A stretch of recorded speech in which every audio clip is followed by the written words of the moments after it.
أستغفر الله العظيم الذي لا إله إلا هو الحي القيوم وأتوب إليه إلى حضرة النبي المصطفى رسول الله صلى الله عليه وسلم وعلى آله وأصحابه وأزواجه وذريته وأهل بيته الكرام خصوصا إلى روح شيخ نجم الدين الغائطي سير النبي وآل النبي وإلى حضرة النبي الفاتحة أعوذ بالله من الشيطان الرجيم بسم الله الرحمن الرحيم الحمد لله رب العالمين الرحمن الرحيم مالك يوم الدين إياك نعبد وإياك نستعين اهدنا الصراط المستقيم صراط الذين أنعمت عليهم غير المغضوب عليهم ولا الضالين آمين بسم الله الرحمن الرحيم الحمد لله رب العالمين اللهم صل وسلم على سيدنا محمد النبي الأمين وعلى آله وصحبه أجمعين سبحانك لا علم لنا إلا ما علمتنا إنك أنت العليم الحكيم رب اشرح لي صدري ويسر لي أمري واحلل عقدة من لساني يفقه قولي ولا حول ولا قوة إلا بالله العلي العظيم. Alhamdulillah pada malam hari ini kita sama-sama bisa dikumpulkan oleh Allah Subhanahu wa taala guna melaksanakan salat fardu maghrib secara berjamaah. Salawat serta salam selalu tercurahkan kepada junjungan kita Nabi besar Muhammad sallallahu alaihi wasallam beserta para keluarga beliau, para sahabat, kerabat dan pengikut beliau hingga hari kiamat. Menyambung kaji kita pada minggu semalam, kemarin kita sudah menjelaskan tentang apa-apa saja yang ditemui oleh Nabi sallallahu alaihi wasallam ketika beliau sallallahu alaihi wasallam sedang dalam perjalanan menuju Masjidil Aqsa atau menuju Palestina. Nah, di tengah perjalanan beliau menemukan atau melihat berbagai macam penampakan, di mana di antaranya beliau melihat salah satunya salah satu atau beberapa kelompok di antara umatnya yang hanya menggunakan celana dalam saja. Dan itu ketika ditanya siapakah itu ya wahai malaikat Jibril, itu adalah di antara umatmu ya Rasul yang mana mereka itu tuh mengabaikan perintah Allah Subhanahu wa taala. Nah, di antaranya itu ya. Nah, kemudian kita lanjutkan sampai pada saat itu beliau sallallahu alaihi wasallam menjadi imam di antara karangan para anbiya. Nah, ketika beliau menjadi imam tersebut, beliau pun ditanya oleh beberapa orang nabi. Waktu itu Nabi sallallahu alaihi wasallam bertanya kepada Nabi Ibrahim, "Siapa Anda?" Ana Ibrahim Khalilullah. Siapa Anda? Ana Musa Kalimullah. Siapa Anda? Ana Isa Ruhullah. Nah, dia bertanya kepada Nabi Isa, wahai engkau siapa? Nama saya adalah Nabi Isa Ruhullah. Nah, kemudian Nabi SAW ditanya oleh semua para nabi, siapa engkau? Maka Nabi SAW menjawab, saya hanyalah seorang anak yang tidak memiliki ayah dan tidak memiliki ibu. Nah, pada saat itu disanggah oleh malaikat Jibril. Kata malaikat Jibril, bukan ya Rasul, engkau sudah digelari oleh Allah Subhanahu wa taala Habibullah Rasulullah. Nah, itulah gelar yang langsung diberikan oleh Allah Subhanahu wa taala kepada baginda Nabi besar Muhammad sallallahu alaihi wasallam. Ketika Nabi sallallahu alaihi wasallam sudah berjumpa dengan ruh para anbiya, maka seluruh ruh para anbiya kembali ke tempat asalnya. Pada saat itu baginda Nabi sallallahu alaihi wasallam merasakan rasa haus yang begitu dahsyat. Nah, karena perjalanan jauh. Dalam perjalanan jauh itu Nabi sallallahu alaihi wasallam merasakan rasa yang haus sangat bersangatan. Maka malaikat Jibril pun datang dengan membawa segelas arak dan segelas susu. Nah, 2 gelas, ada arak, ada susu. Nah, maka pada saat itu Nabi sallallahu alaihi wasallam lebih memilih dan mengambil air susu yang diminum oleh Nabi sallallahu alaihi wasallam, karena Nabi sallallahu alaihi wasallam ini cerdas orangnya. Cerdas.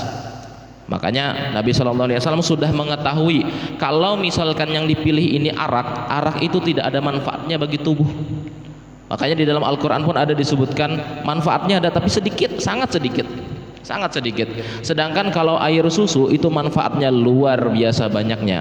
Nah, sehingga kata malaikat Jibril, ketika Nabi sallallahu alaihi wasallam mengambil air susu, Jibril pun berkata, "Ya Rasulullah, telah memilih oleh engkau akan fitrah atau agama Islam. Seumpama engkau memilih arak, sudah dapat dipastikan bahwa umatmu akan banyak yang bersifat durhaka dan tidak ada yang mentaati engkau ya Rasul kecuali hanya sedikit saja." Nah, itu Oleh karena itu ya, ibarat kata sebanyak-banyaknya umat Rasulullah Shallallahu Alaihi Wasallam yang bermaksiat, masih banyak yang taat.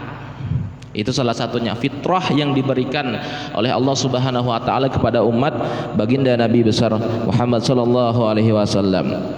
Kemudian dalam riwayat lain dijelaskan, kata malaikat Jibril, sesungguhnya gelas yang telah dihidangkan itu ada 3. Adapun gelas yang nomor 3 itu tersebut berisi air putih. Jibril berkata, seumpama engkau ya Rasul meminum air putih, sudah barang tentu engkau akan mati atau umatmu akan mati tenggelam dalam kemaksiatan. Ada 3. Ini riwayat yang lain diceritakan 3, yang satu isinya susu, arak, dan air putih. Seandainya beliau memilah air putih, tentu umatnya akan tenggelam dalam kemaksiatan. Nah, oleh karena itu di sini disebutkan itu adalah fitrah yang diambil atau fitrah yang dipilih oleh Nabi Shallallahu Alaihi Wasallam.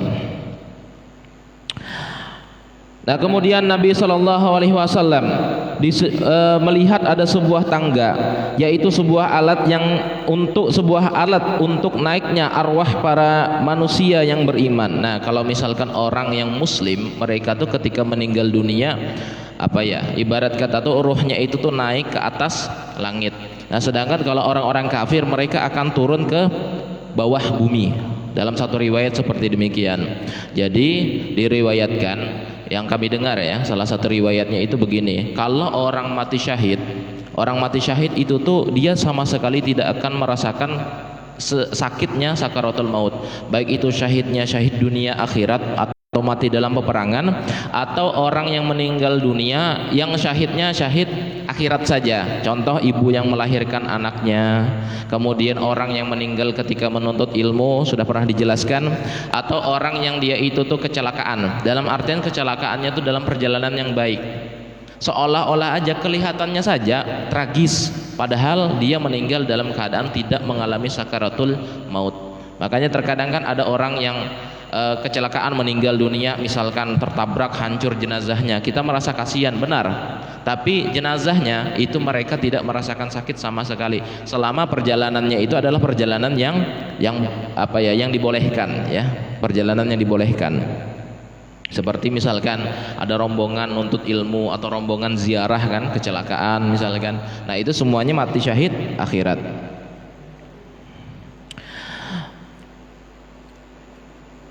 Nah, lantas Nabi Shallallahu Alaihi Wasallam menaiki tangga tersebut bersama dengan malaikat Jibril hingga keduanya tiba di sebuah pintu dari beberapa pintu langit di dunia. Nah, naik ke tangga tersebut dari Masjidil Aqsa, naik ada tangga yang diberikan oleh Allah Subhanahu Wa Taala. Naik Nabi Shallallahu Alaihi Wasallam sampai ke langit pertama. Nah, kemudian beliau memasuki sebuah pintu yang dinamakan dengan Babul Hafazah. Di pintu tersebut terdapat penjaganya yang bernama malaikat Ismail. Nah, malaikat penjaga langit pertama itu adalah malaikat Ismail. Langit pertama itu tuh sampai mana sih batasnya? Kalau kita lihat, ini kan bumi di antara sekian banyak planet. Bumi itu termasuk di antara galaksi Bima Sakti. Galaksi Bima Sakti itu merupakan salah satu galaksi di antara jutaan galaksi yang ada di dunia ini. Nah, ada salah satu peneliti dari Uni Soviet waktu itu, dia mengatakan bahwa galaksi Bima Sakti ini adalah salah satu galaksi yang paling kecil di antara galaksi-galaksi besar seantero jagat raya. Nah, kalau misalkan kita tarik, diriwayatkan kalau misalkan langit pertama apakah sudah mencapai seluruh galaksi ini nih, misalkan ditarik dari kejauhan, apakah sudah mencapai langit pertama? Belum. Langit pertama jauh lagi daripada seantero galaksi yang ada di alam semesta ini. Nah, makanya di sini disebutkan malaikat Ismail adalah malaikat penjaga pintu pertama.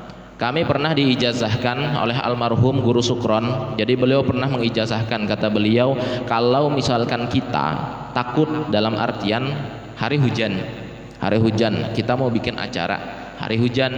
Nah, kata beliau, supaya kita terhindar dari hujan, biasanya pawang-pawang hujan itu mereka tuh berdoa atau bertawasul kepada malaikat Ismail, yaitu malaikat penjaga pintu pintu langit pertama. Nah, bertawasul kepada Allah Ta'ala, kemudian Nabi Shallallahu Alaihi Wasallam, kemudian malaikat Jibril dan malaikat Ismail. Itu dalam satu riwayat. Nah, karena beliau adalah penjaga pintu langit pertama. Malaikat Ismail diperintahkan oleh Allah Subhanahu wa taala sebagai penjaga langit dunia yang bertempatnya di angkasa. Selama-lamanya malaikat Ismail tidak pernah naik ke langit atasnya, dan beliau juga tidak akan pernah turun ke bumi kecuali ketika hari wafatnya Nabi sallallahu alaihi wasallam. Dalam riwayat yang lain disebutkan, ketika Nabi sallallahu alaihi wasallam itu wafat, turun hampir semua malaikat itu turun ke muka bumi. Ketika wafat Nabi Shallallahu Alaihi Wasallam, termasuk malaikat Ismail, malaikat Jibril awal mulanya dalam riwayat itu tidak mau turun ke bumi atau ke dunia. Karena apa? Tidak kuat melihat apa yang dirasakan oleh Nabi Shallallahu Alaihi Wasallam ketika sakaratul maut. Dalam satu riwayat, malaikat penjabut nyawa, malaikat Israel ya. Nah, malaikat Israel mencabut nyawa Nabi Shallallahu Alaihi Wasallam itu pakai berizin. Wahai Nabi, aku diperintahkan oleh Allah untuk mencabut nyawamu. Kata Nabi SAW, nanti dulu, tunggu, balik beliau, izin dulu.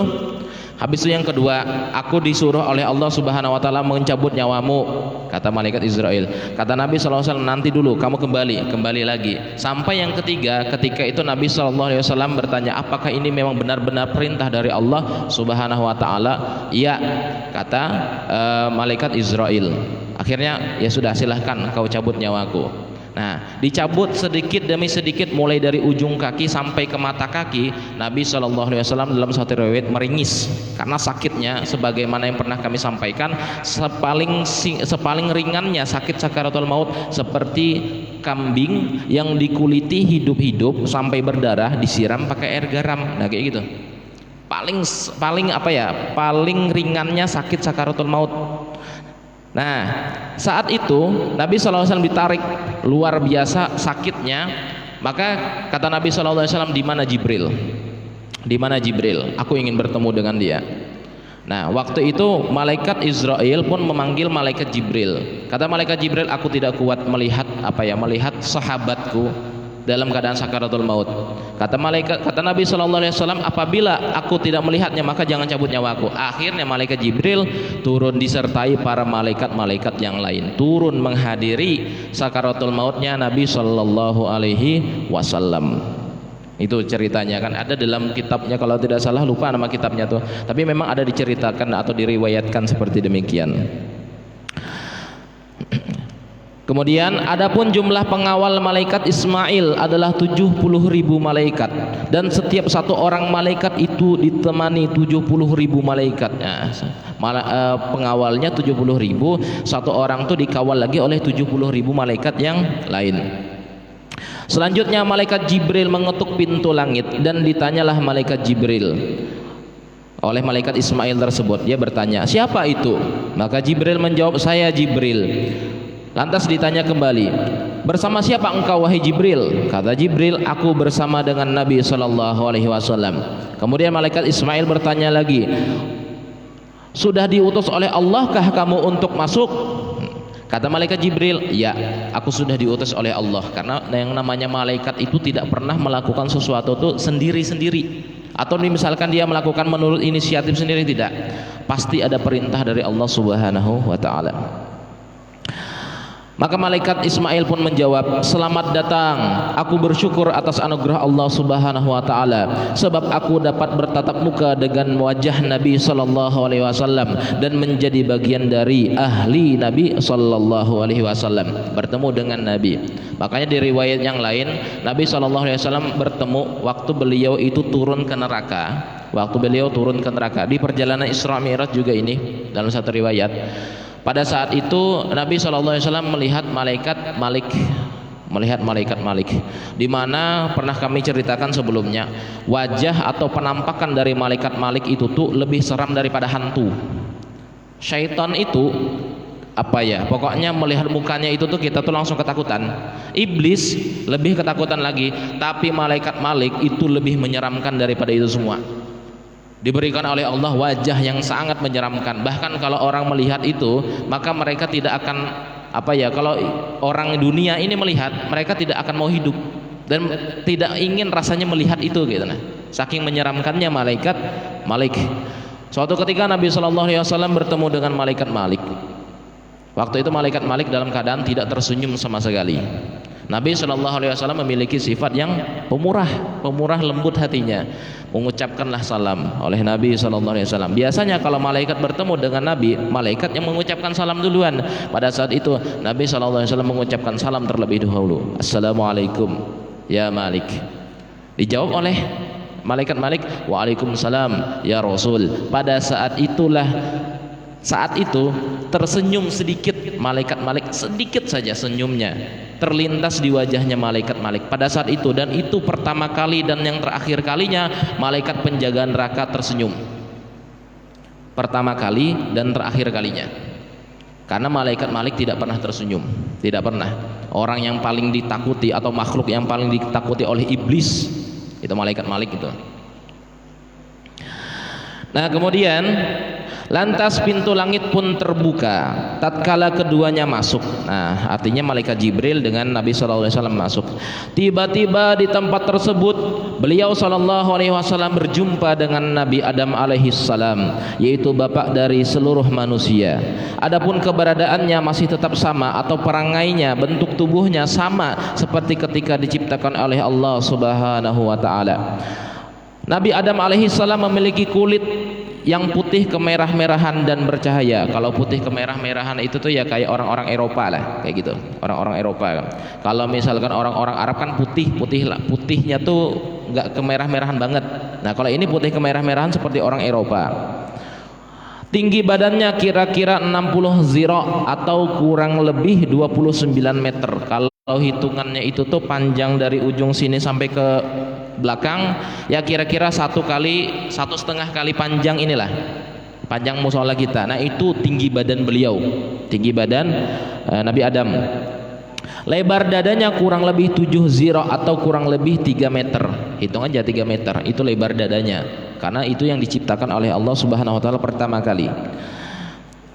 Kemudian didatangkan kepada Nabi Adam alaihi salam arwah atau ruh para nabi dan keturunannya yang beriman. Lantas Nabi Adam berkata, "Ruh suci dan sukma yang bagus, sama-sama masuklah kalian semua di dalam surganya Firdaus." Akan tetapi apabila didatangkan lagi kepada Nabi Adam arwah dan keturunannya yang sama-sama kafir, maka Nabi Adam alaihi salam pun berkata, "Roh-roh yang busuk dan sukma yang durhaka, sama-sama masuklah kalian semua di dalam neraka Sijjin." Nah, dalam satu riwayat yang lain disebutkan Nabi Adam itu ketika beliau menoleh ke sebelah kanan, pasti beliau itu tersenyum. Itu Nabi Adam. Nah, kenapa beliau tersenyum? Beliau melihat anak cucu keturunannya itu masuk ke dalam surga ketika menoleh ke sebelah kanan. Tapi ketika menoleh ke sebelah kiri, menangis luar biasa Nabi Adam. Kenapa? Karena melihat anak cucu keturunannya ada yang kafir, ada yang tidak beriman kepada Allah Subhanahu wa taala, disiksa di hari kiamat. Ya ibarat kata seperti orang tua yang melihat anaknya itu tuh dipukuli orang gitu. Nah, orang tua yang melihat anaknya dipukuli orang pasti sedih kan? Ya, sama kayak Nabi Adam alaihi salam melihat anak cucu keturunannya dihajar oleh malaikat di hari kiamat atau di dalam neraka, menangislah Nabi Adam alaihi salam. Makanya dalam satu riwayat, kenapa Nabi Adam tidak bisa memberikan syafaat? Karena itu tadi, karena beliau merasa bersalah pada suatu ketika terjadi pembunuhan di mana yang dilakukan oleh Qabil kepada Habil pada saat itu. Karena Qabil dinikahkan kepada Labudha, Qabil kepada Labudha, sedangkan Habil dinikahkan kepada Iklimah, salah satu di antara anaknya. Banyak panjang ceritanya kalau kita cerita itu. Nah, kemudian disebutkan lagi, mana nih?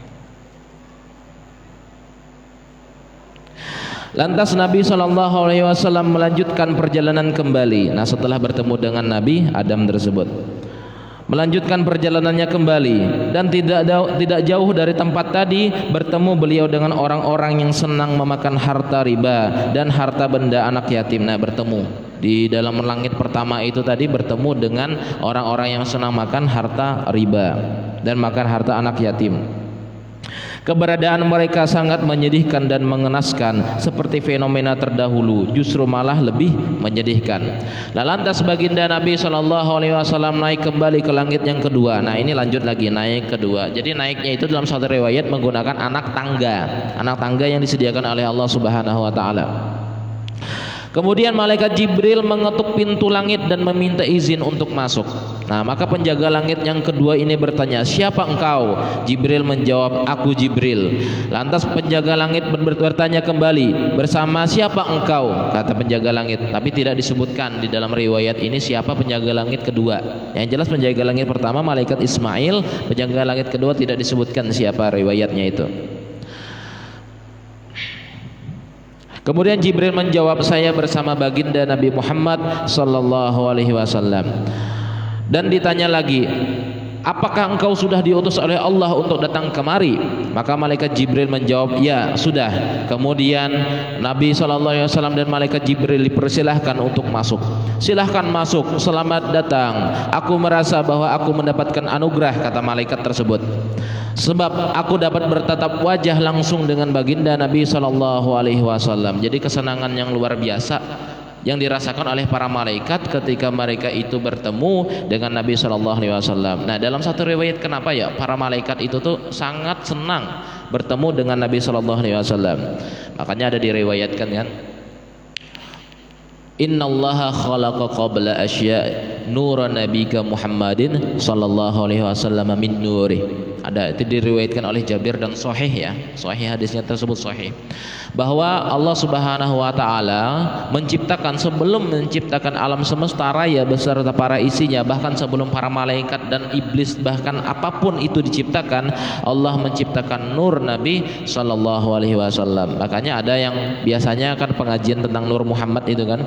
Artinya di situ disebutkan bahwa hakikat daripada penciptaan alam semesta ini berasal daripada nur Nabi sallallahu alaihi wasallam. Nah, sehingga para malaikat ini sangat senang ketika bertemu dengan Nabi sallallahu alaihi wasallam.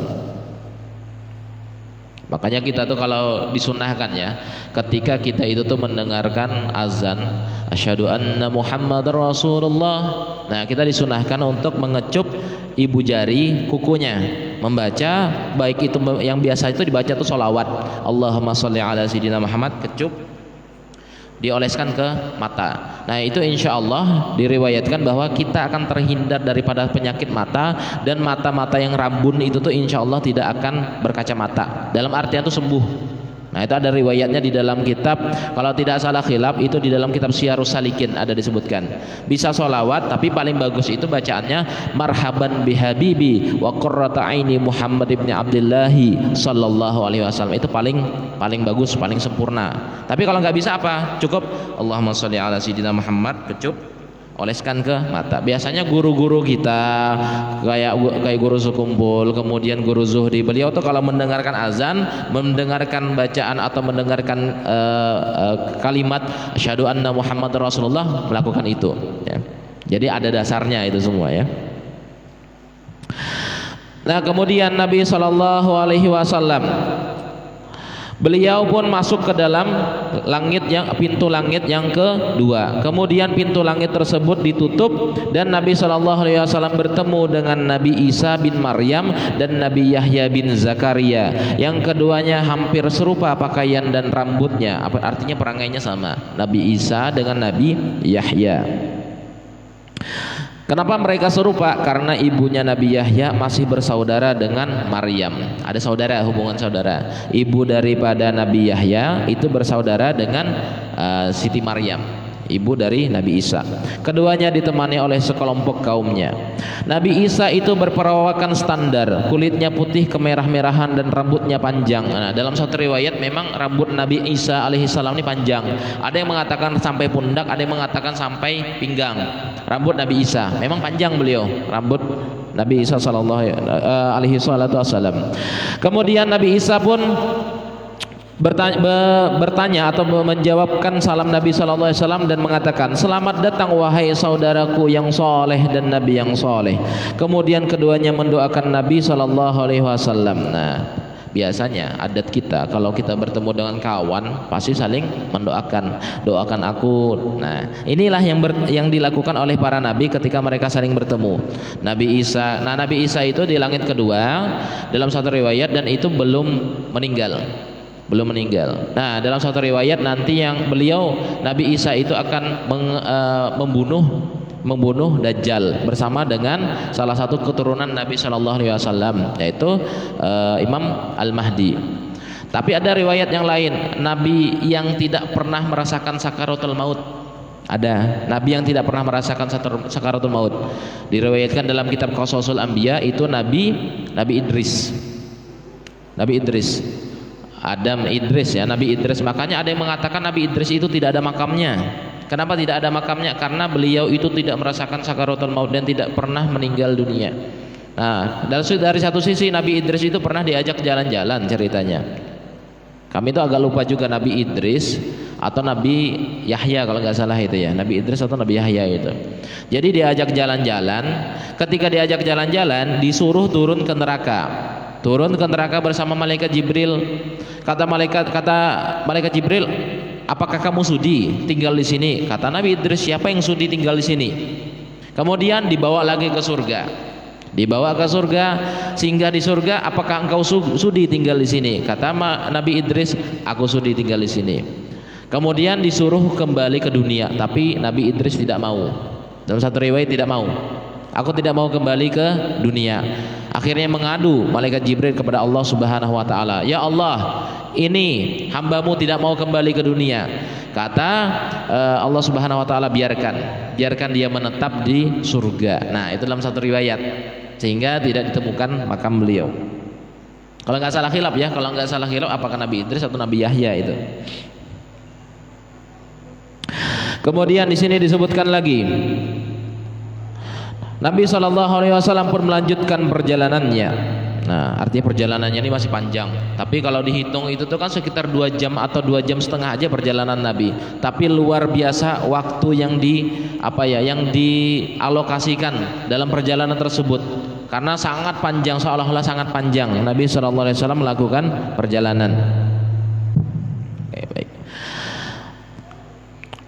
Nabi SAW dan malaikat Jibril naik lagi ke langit yang ketiga. Nah, Jibril meminta izin pun kepada penjaga pintu langit yang ketiga, dan dengan perkataan yang sama, maka malaikat Jibril dan Nabi SAW dipersilahkan untuk masuk. Nah, kemudian di situ Nabi SAW bertemu dengan salah seorang nabi yang perawakannya sangat bagus dan sangat tampan, yaitu Nabi Yusuf alaihi salawatu wassalam. Kemarin sudah dijelaskan kan tentang cerita tentang Nabi Yusuf alaihi salam. 4 orang yang dia itu bayi, yang mereka itu tuh bisa berbicara sewaktu masih bayi itu, nah bayi-bayi yang bisa berbicara waktu masih kecil. Di antaranya anak Siti Masyitoh, kemudian anak yang menjadi saksi Juraij, kemudian anak yang menjadi saksi Nabi Yusuf, dan Nabi Isa waktu masih kecil.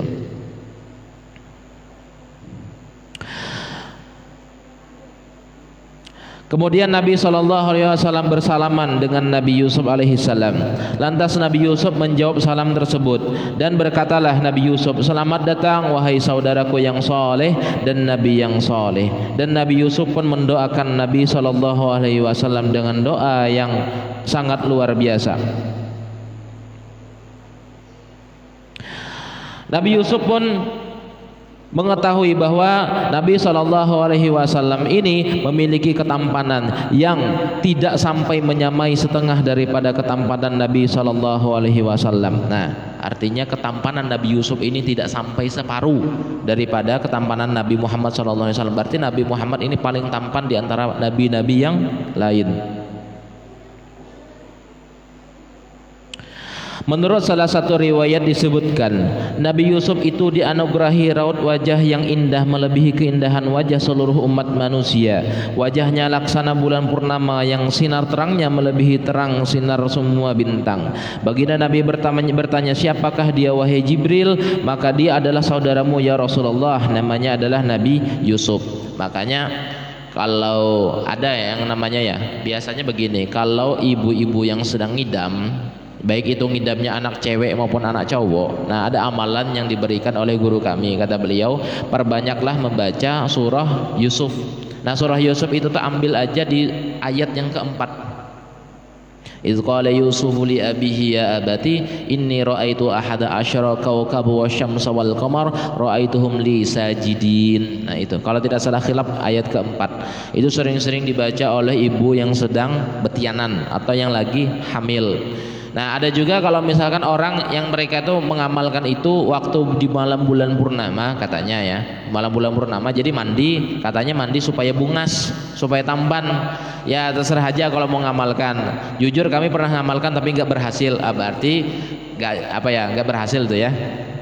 Coba-coba dulu kan, namanya orang pas itu kebetulan malam nisfu Sa'ban. Nah pas ini kita nih malam nisfu Sa'ban, 2 minggu dari sekarang nih kita akan ke malam nisfu Sa'ban. Nah mudah-mudahan ya dipanjangkan umur bisa kita melakukan amalan-amalan lagi ya gitu. Nah kemudian Nabi SAW pun naik lagi ke langit yang keempat. Kemudian bertemu dengan malaikat penjaganya dan mengatakan hal yang sama. Kemudian Nabi SAW pun di sana bertemu dengan Nabi, salah satunya adalah Nabi Idris. Nah di sini beliau bertemu dengan Nabi Idris. Nah kemudian saat itu Nabi SAW pun melanjutkan perjalanan. Nah dari di sini disebutkan bahwa setelah itu pertemuan dengan para nabi itu tidak terlalu lama. Yang paling lama ini Nabi SAW bertemu dengan Nabi Musa. Itu ada perdebatan. Karena Nabi Musa ini dulunya pernah beliau itu tuh berdoa kepada Allah, ya Allah tunjukkanlah kepadaku atau karuniakanlah kepada umatku yang apabila mereka itu tuh beramalan maka amalannya itu tuh amalannya sedikit tapi pahalanya banyak. Kata Allah Ta'ala, aku sudah memberikan itu kepada umat Nabi SAW, Nabi Muhammad SAW. Kemudian beberapa doa-doa yang dipanjatkan oleh Nabi Musa tapi semuanya diberikan kepada umat Nabi SAW. Akhirnya pada sesi yang terakhir doa Nabi Musa alaihissalam, ya Allah jadikanlah aku di antara umat Nabi Muhammad sallallahu alaihi wasallam, tapi tidak dikabulkan oleh Allah Subhanahu wa taala. Nah itu. Nah insyaallah nanti di minggu yang akan datang akan kita sambung karena ini masih masuk ke tangga yang keempat ya. Belum lagi nanti perdebatannya dengan Nabi Musa. Nah di sini yang paling panjang perdebatan dengan Nabi Musa alaihissalam.